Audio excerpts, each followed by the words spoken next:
નમસ્કાર, આધ્યાત્મિક મહાશક્તિમાં હું મોનાલી સોની આપ સૌનું સ્વાગત કરું છું। આજે આપણે જે રથયાત્રાનો શુભ પાવન તહેવાર છે તેના વિશે કેટલીક જે રસપ્રદ વાતો છે, કેટલીક આપણી ધાર્મિક જે પ્રથાઓ છે તેના વિશે વાત કરીશું। સાક્ષાત શ્રી કૃષ્ણ ભગવાન પોતાના ભાઈ બલરામજી અને પોતાની બહેન સુભદ્રાજી સાથે જે નગરની યાત્રાએ નીકળે છે તેની પાછળનું રહસ્ય શું છે, આ નગર યાત્રા ક્યારથી શરૂ થઈ છે અને તેની પાછળના કારણો શું છે।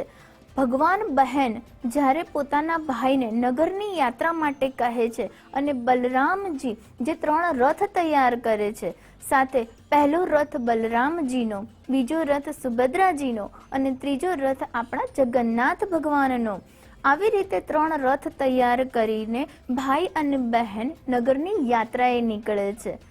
આ યાત્રા પાછળ જે જગન્નાથપુરીનું આપણું જે મંદિર છે, જેને આપણા 4 મહત્વના જે ધામ કહેવામાં આવે છે, તેમાં જે સૌથી મહત્વનું જગન્નાથપુરી ધામ છે ત્યારથી શરૂઆત કરવામાં આવી છે। ઘણી ધાર્મિક રસપ્રદ વાર્તાઓની સાથે સંકળાયેલી એક માન્યતા છે કે આ જે જગન્નાથજીની જે યાત્રા છે તે ભગવાન દર વર્ષે અષાઢ સુદ બીજના દિવસે નીકળે છે। આ રથયાત્રાનું સૌથી સુંદર મહત્વ એ જ આપણે જે જગન્નાથપુરી જે મંદિર છે, જે વર્ષો જૂનું મંદિર છે અને 5000 સદીઓ પુરાનું એ મંદિરમાં શ્રી કૃષ્ણ ભગવાન એટલે કે જગન્નાથજીનું સ્થાપન કરવામાં આવ્યું છે, તેની પાછળની એક રહસ્યમય કથા વિશે આપણે આજે વાત કરીશું। સર્વપ્રથમ જ્યારે વાત કરવામાં આવે છે કે કૃષ્ણ ભગવાન જ્યારે મહાભારતનું યુદ્ધ સંપૂર્ણ થઈ જાય છે ત્યારે એક વૃક્ષ નીચે પોતાના ધ્યાન મુદ્રામાં બેઠા હોય છે, પોતાના એ સાક્ષાત રૂપને તેજોમય કરીને શાંત નિદ્રામાં હોય છે, ત્યારે ત્યાં એક શિકારી દૂરથી હરણનું મુખ જેવું તેને પ્રત્યારોપણ થાય છે અને તે શ્રી કૃષ્ણ ભગવાનના પગમાં તે તીર મારે છે અને તેના કારણે શ્રી કૃષ્ણ ભગવાન જે છે તે અંતર ધ્યાન થાય છે, તેમનું શરીર પંચ તત્વમાં વિલીન થાય છે, પરંતુ તેમનું કૃષ્ણ ભગવાનનું હૃદય તે એમનું એમ ધબકતું રહે છે। ત્યારે 5 પાંડવો અને અર્જુન તે કૃષ્ણ ભગવાનના હૃદયને એક લાકડાની સાથે એક કપડામાં બાંધીને નદીમાં પ્રવાહિત કરી દે છે અને આ લાકડું તરતું તરતું ઓડિશાની જગન્નાથપુરીના કિનારે આવી જાય છે। ત્યારે ઇન્દ્રધૂમના સપનામાં ભગવાન સાક્ષાત આવે છે અને નદી કિનારે તેમનું જે હૃદય બિરાજમાન છે તેને મંદિરમાં સ્થાપિત કરવાનું જણાવે છે। ત્યારે ઇન્દ્રધૂમના મનમાં પ્રશ્ન પહેલો આવે છે કે આ મૂર્તિકારને કેવી રીતે ભગવાનની મૂર્તિ બનાવવા માટે શોધવું। ત્યારે વિશ્વકર્મા ભગવાન જે ભગવાનના સંદેશથી રાજા ઇન્દ્રધૂમ્ન પાસે એક શિલ્પકારના વેશમાં આવે છે અને તેમણે એક શરત મૂકી કે 21 દિવસ સુધી હું એક બંધ રૂમમાં ભગવાનની મૂર્તિઓ તૈયાર કરીશ, ત્યારે મને કોઈ પણ પ્રકારનું તમારે ત્યાં આગળ આવીને પરેશાન ન કરવું કે મારા દરવાજો ખોલવો નહીં। 21 દિવસ સુધી સતત તેઓ એક રૂમમાં ભગવાનની મૂર્તિ બનાવતા હોય છે। ત્યારે 15મા દિવસે મૂર્તિ બનાવવાનો અવાજ ન આવતો હોવાથી જે રાણી છે તે ચિંતિત થાય છે અને રાજા સમક્ષ પ્રસ્તાવ કરે છે કે હે રાજન, આ મૂર્તિકાર જે અંદર મૂર્તિ બનાવે છે આજે 15 દિવસ થઈ ગયા છે પરંતુ તેમણે કશું ખાધું પીધું નથી અને આજે તે રૂમમાંથી કોઈ પણ પ્રકારનો મૂર્તિ બનાવવાનો અવાજ પણ નથી આવતો। મને સતત ચિંતા થાય છે કે તે વૃદ્ધ શિલ્પકારને કોઈ સ્વાસ્થ્ય સંબંધિત તકલીફ તો નહીં થઈ હોય ને, આપણે તે કપાટ ખોલવા જોઈએ।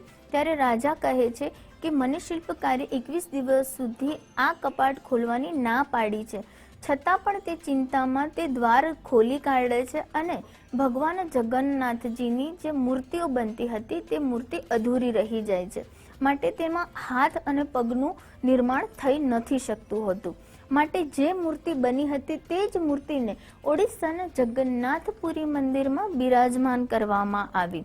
સાથે સાથે તે જે મૂર્તિ હતી તે મૂર્તિમાં એક ખાડો પાડવામાં આવ્યો હતો અને જે ભગવાન જગન્નાથજીનું સાક્ષાત જે હૃદય હતું તેને તે મૂર્તિમાં પ્રત્યારોપણ કરવામાં આવ્યું છે। માટે એવું કહેવાય છે કે જે જગન્નાથપુરી ઓડિશાનું જે મંદિર છે તેમાં સાક્ષાત ભગવાન જગન્નાથજીનું હૃદય ધબકે છે અને સાક્ષાત જગન્નાથજીનો ત્યાં વાસ છે, માટે તે ખૂબ જ મહત્વનું અને ખૂબ જ પવિત્ર ધામ ગણવામાં આવે છે।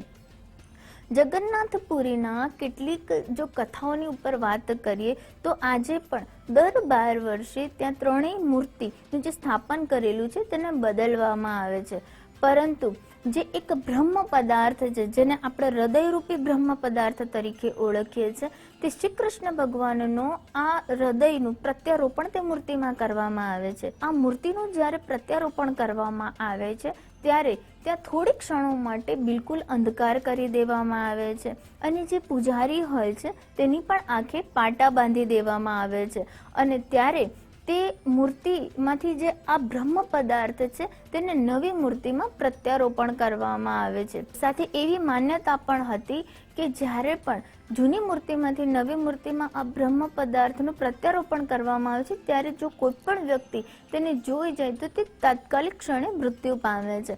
માટે ખૂબ જ ચોકસાઈપૂર્વક, ખૂબ જ પવિત્રતાથી આ બ્રહ્મ પદાર્થને નવી મૂર્તિમાં સ્થાપિત કરવામાં આવે છે. એટલા માટે જગન્નાથપુરીમાં સાક્ષાત શ્રી કૃષ્ણ ભગવાનના હૃદય ધબકે છે, એટલે કે તેમનું દિલ ત્યાં બિરાજમાન છે, તેમનો ત્યાં વાસ છે. માટે આપણે જગન્નાથપુરીની જે યાત્રા છે તેનું મહત્વ વધી જાય છે.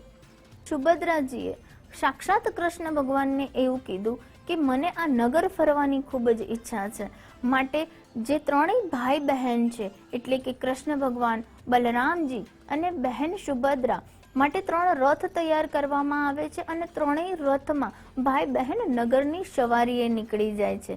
ત્યારે રસ્તામાં તેમના માસીનું ઘર આવે છે અને એવું કહેવામાં આવે છે કે કૃષ્ણ ભગવાન, બલદેવજી અને સુભદ્રાજી તે માસીના ઘરે 7 દિવસ માટે રોકાય છે અને ત્યાં આગળ તેઓ કેરીનું સેવન પણ બહુ કરે છે અને તેના કારણે થોડી એમની તબિયત પણ બગડી જાય છે.